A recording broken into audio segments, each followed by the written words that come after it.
meu povo, tudo bem com vocês? Vamos para a geografia do capítulo 22, Urbanização, conceitos e fenômenos. Urbanização. O fenômeno da urbanização ocorre quando o crescimento da população urbana é maior do que o crescimento da população rural. Isso é, o país que se torna urbanizado é aquele que a população urbana ultrapassou a população rural. Desde a emergência do capitalismo, sobretudo a partir da sua fase industrial, na segunda metade do século XVIII, a urbanização no mundo vem se acentuando e, muito recentemente, o planeta se tornou predominantemente urbano, com cerca de 60% da população vivendo em cidades. Portanto, deve-se entender esse fenômeno como algo relativamente recente e extremamente desigual, em diversos aspectos. Por exemplo, a Europa Norte-Ocidental vivenciou o processo de urbanização ainda nos séculos XVIII e XIX, e a América Latina passou pela urbanização na segunda metade do século XX, o processo que ocorreu de forma acelerada e desordenada. As diferenças também se deram dentro dos países e regiões. O Nordeste dos Estados Unidos foi o pioneiro no processo, e o restante do país só viria a se urbanizar no decorrer do século XX. A urbanização da China é a mais recente, concentrando-se no litoral, onde emergiram, a partir do final da década de 1970, as zonas econômicas especiais. Fatores da urbanização. Nos países centrais, a migração campo-cidade, denominada de êxodo rural, foi motivada sobretudo pelo avanço da industrialização, que tornou as cidades mais dinâmicas para a geração de empregos e permitiu a expansão da infraestrutura urbana. Consequentemente, as condições de vida nas cidades se tornaram melhores do que no campo, e os rendimentos oferecidos pelas atividades industriais e de serviços passaram a ser bem mais elevados em comparação aos do campo. Contudo, vale destacar que, em geral, as remunerações nas cidades também eram baixas e inicialmente não eram regidas por legislações trabalhistas. Constituindo um processo lento e gradativo, a consequência desse processo foi a formação de uma rede urbana densa e articulada, conferindo a fluidez às cidades. Nos países em desenvolvimento, a indústria tardia, Brasil, México e Argentina, e a recente, tigres asiáticos, foram os motores iniciais da urbanização. Posteriormente, a alteração da base técnica da produção agrícola, aliada à concentração fundiária, que se acentuou após a Segunda Guerra Mundial, constituiriam fatores determinantes para a população deixar o campo. Diferentemente do que ocorreu nos países centrais, nos quais a população foi atraída pelos empregos urbanos, sobretudo industriais, nos países periféricos e semiperiféricos, os empregos industriais urbanos não foram suficientes para absorver a maior parte da população que migrou do campo. As tecnologias de produção industrial, a partir dos anos de 1950 e 1960, já não empregavam tantos trabalhadores como no auge das duas primeiras revoluções industriais nos países centrais. Esse fenômeno ocasionou uma enorme pressão sobre o setor terciário e causou grande crescimento das atividades de economia informal. Macrocefalia urbana. O fenômeno da urbanização acelerada em alguns pontos dos territórios nacionais teve como resultado principal a macrocefalia urbana, que resulta em concentração anormal de atividades comerciais e de serviços em algumas cidades. A cidade macrocéfala torna-se, assim, desproporcional se comparada ao total da população do país.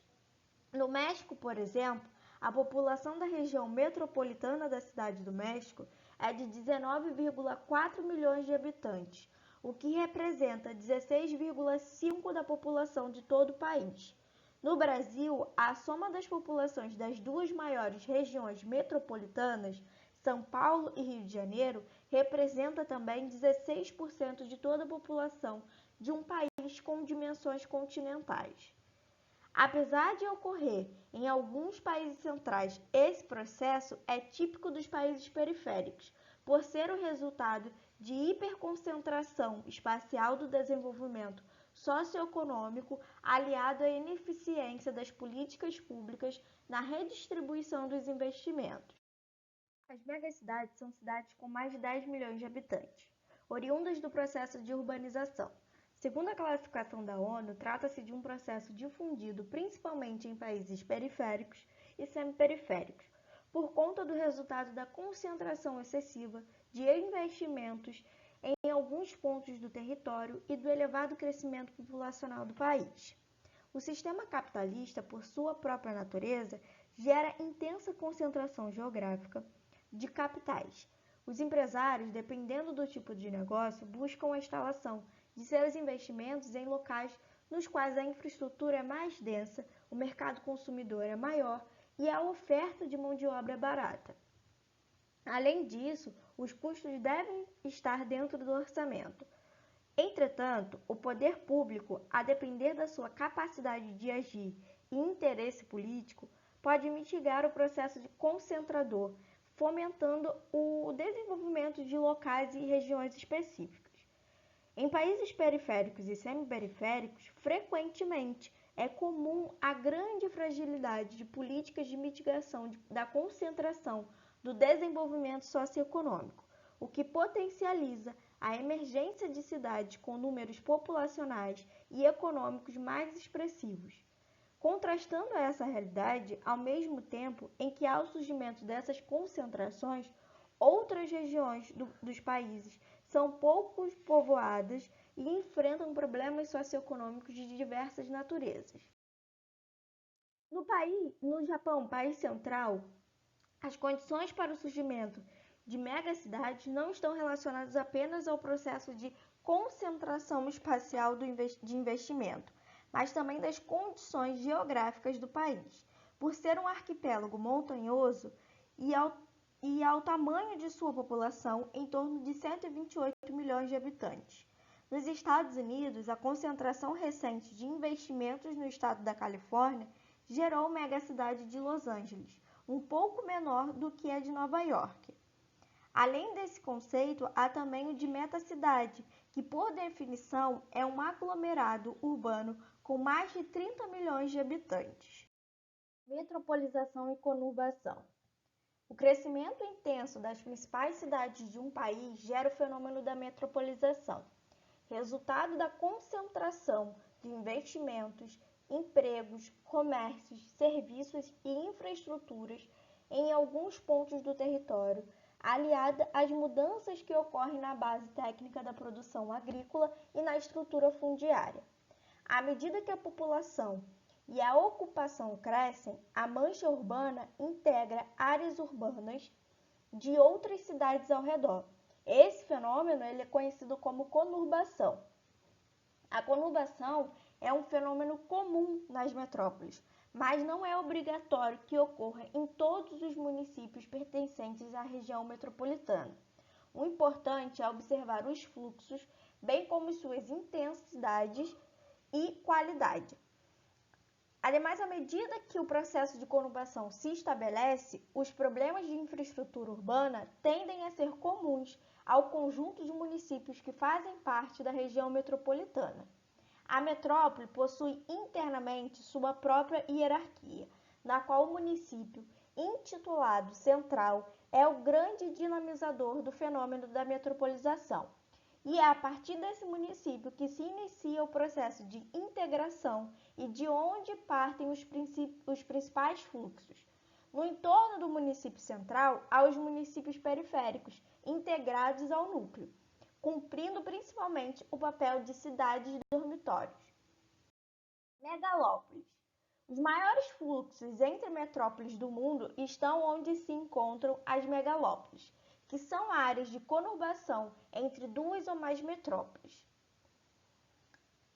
Exemplos: Bosworth, que tem Boston, Nova York, Filadélfia, Baltimore e Washington. Considera-se uma megalópole quando há o fenômeno de conurbação entre regiões metropolitanas ou os fluxos entre as metrópoles. São tamanhos que provam a integração entre as manchas urbanas metropolitanas. A formação de megalópolis está relacionada à enorme concentração de investimentos, gerando amplo mercado de trabalho e oportunidades que atraem muitos fluxos migratórios. Essa concentração só se efetiva e forma a megalópole quando as metrópoles estão fortemente integradas por modernas redes de transporte e telecomunicações, mesmo que existam espaços agrícolas entre elas. A primeira megalópole considerada foi a Bosworth, nos Estados Unidos, na década de 1960, localizada no nordeste do país, foi o palco do nascimento da segunda revolução industrial, gerando forte adensamento econômico e populacional. Rede e hierarquia urbana. A rede urbana é o resultado da expansão do processo de industrialização-urbanização. Ela é formada por um conjunto de cidades que se interligam por meio de sistemas de transporte e comunicações, o que propicia um maior fluxo de pessoas, mercadorias, informações e capitais. De modo geral, quanto mais complexas e articuladas forem as redes urbanas de determinado país ou região, maiores serão suas taxas de urbanização, mais diversificada será sua economia e maiores serão os fluxos que as interligam. Entretanto, as estruturas urbanas de muitos países periféricos são desarticuladas e muitas vezes não formam uma rede. A rede urbana delineia a hierarquia urbana, entendida como as relações de poder que se estabelecem entre as cidades de uma rede. Até a Revolução Informacional, os fluxos que se desenvolviam respeitando essa hierarquia de forma tal que, para uma cidade local estabelecer relações com uma metrópole nacional, teria que passar necessariamente por um centro regional, caracterizando uma hierarquia rígida. Essa dinâmica é produto do modo como ocorriam esses fluxos, principalmente por vias materiais, como rodovias, hidrovias e ferrovias. As transformações advindas da Revolução Informacional inovaram os meios de transporte e comunicação, como exemplo a internet, o que possibilitou o aumento dos fluxos imateriais, como os de capitais e de informações, entre espaços distantes. Essa transformação deu origem à hierarquia flexível. Cidades globais. As novas redes possibilitaram uma ampliação dos fluxos em escala mundial, elevando algumas metrópoles nacionais à condição de cidades globais. Cidades globais podem ser definidas como cidades que possuem boa infraestrutura de circulação, elevado poder político e econômico, capazes de polarizar e controlar os principais fluxos da globalização. A origem do conceito de cidade global está diretamente relacionada aos impactos causados sobre as metrópoles dos países centrais pelo processo de globalização da economia, desencadeado a partir do final dos anos de 1970. As transformações na economia mundial teriam conduzido a uma crise da centralidade econômica daquelas metrópoles que perderam o controle sobre as atividades industriais. Isso se explica porque as empresas por elas responsáveis, favorecidas pelo desenvolvimento das novas tecnologias de comunicação e informação, passaram a dispor de mais flexibilidade para escolher os lugares de menor custo para as suas produções. A crise fiscal consequente,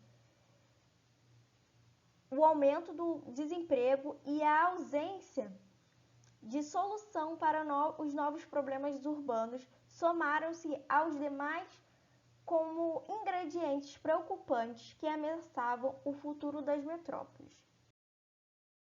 Paralelamente ao diagnóstico da crise, identificava-se uma mudança no perfil das metrópoles que, em substituição às atividades industriais, passavam a sediar empresas de prestação de serviços altamente especializados, ligadas em sua maioria ao setor financeiro e da informação e de origem quase sempre transnacional. Se por um lado as metrópoles pareciam caminhar para um futuro incerto, por outro, readquiriram importância estratégica como locais destinados ao setor terciário, acompanhando a mudança de direção da economia mundial. Não se tratava, portanto, da perda de sua centralidade econômica, mas de sua ressignificação no interior do sistema produtivo internacional. Essas metrópoles, assim ressignificadas, passaram a se chamar cidades globais. As cidades globais podem ser classificadas como alfa, as mais influentes, beta e gama, menos influentes. Essa classificação se refere à densidade e à qualidade das infraestruturas dessas cidades, bem como à oferta de bens e serviços e, consequentemente, a capacidade de polarização de cada uma delas sobre os fluxos regionais e mundiais. Fazem parte da categoria mais elevada, alfa, as cidades de Nova York, Paris, Tóquio, Londres, com 12 pontos máximo, assim como São Paulo, que tem, no entanto, uma classificação inferior a 10 pontos. Destacam-se nesse grupo, por estarem fora do eixo Europa-Estados Unidos, as cidades de Hong Kong e de Singapura, expressando o dinamismo que o padrão dos tigres asiáticos confere à economia do Pacífico.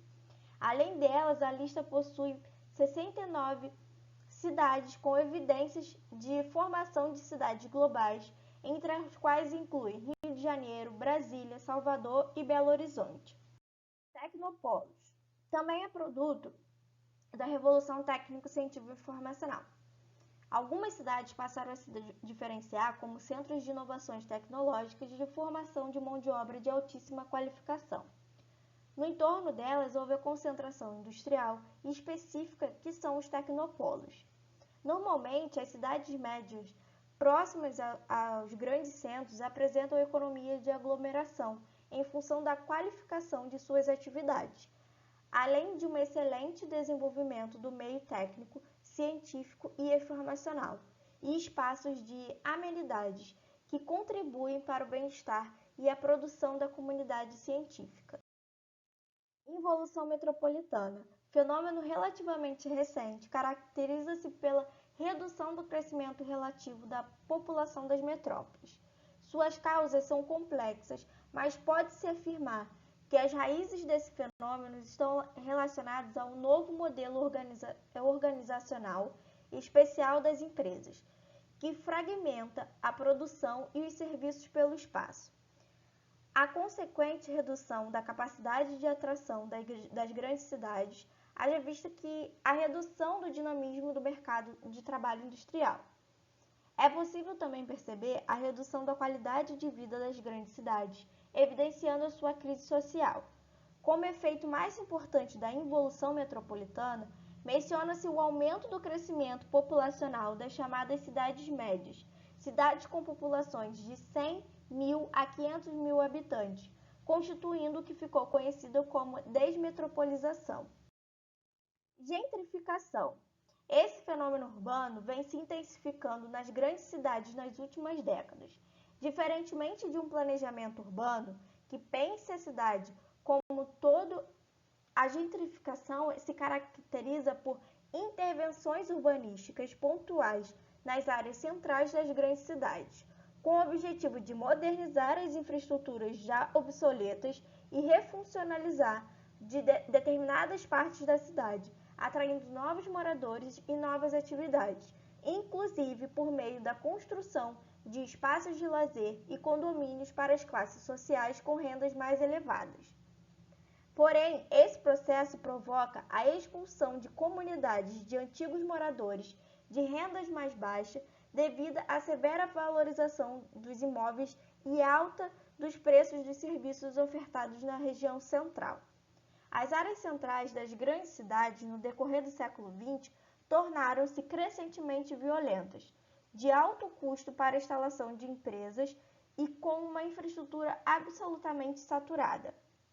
Com o processo de globalização, surgiu a necessidade de alterar profundamente esse quadro, em razão da importância que essas áreas centrais representam para as grandes organizações do mercado financeiro e de seus serviços de alta complexidade. Cidades gêmeas são cidades limitadas por fronteiras políticas internacionais, ou seja, situam-se em países diferentes, mas possuem características econômicas relativamente próximas ou com algum grau de integração entre elas. Com a acentuação do processo de globalização, tem ocorrido um aumento do número dessas cidades, especialmente em fronteiras políticas de países com crescentes fluxos econômicos, financeiros e políticos, como na União Europeia e no Mercosul. Como exemplo, podemos citar Santana do Livramento e Rivera, Ponta do Porã e Pedro Juan Cabaleiro. O Brasil reconhece 29 municípios como cidades gêmeas, das quais 10 estão situadas apenas no Rio Grande do Sul. Favelização. De modo geral, o fenômeno da favelização é comum no processo de urbanização dos países em desenvolvimento. O termo surgiu no Brasil, mas o fenômeno em si ocorreu concomitantemente em todos os países. A favela é um local de ocupação para moradia em terrenos de terceiros, sem o desenvolvimento da infraestrutura urbana ou qualquer planejamento de ocupação por parte do poder público. As construções são realizadas de maneira de baixo custo e de maneira improvisada. Hoje, em muitas favelas já ocorreram intervenções urbanistas pontuais ou até significativas, mas parte das características originais permanecem. As origens desse fenômeno habitacional de baixa renda estão relacionadas, de modo geral, à ausência ou ao reduzido investimentos em programas habitacionais populares e à elevada especulação imobiliária. Nos países centrais, esse processo social foi enfrentado pela sociedade e pelo poder público com ações no sentido de reduzir o poder das empresas do setor imobiliário sobre os espaços urbanos, ampliar a infraestrutura das cidades e a oferta de imóveis com equipamentos urbanos adequados e, por fim, desenvolver amplos programas habitacionais para as populações que migravam e que não tinham condições de adquirir moradias pelos valores médios do mercado. Contudo, essas estratégias promoveram o surgimento dos guetos nas grandes cidades dos Estados Unidos e da Europa Ocidental, onde, apesar de haver infraestrutura e planejamento, separam as populações e inviabilizam a convivência, estimulando o racismo e a xenofobia em relação aos imigrantes e estratos da população nacionais. E é isso, povo. Dúvidas, escrevam nos comentários e até o próximo vídeo.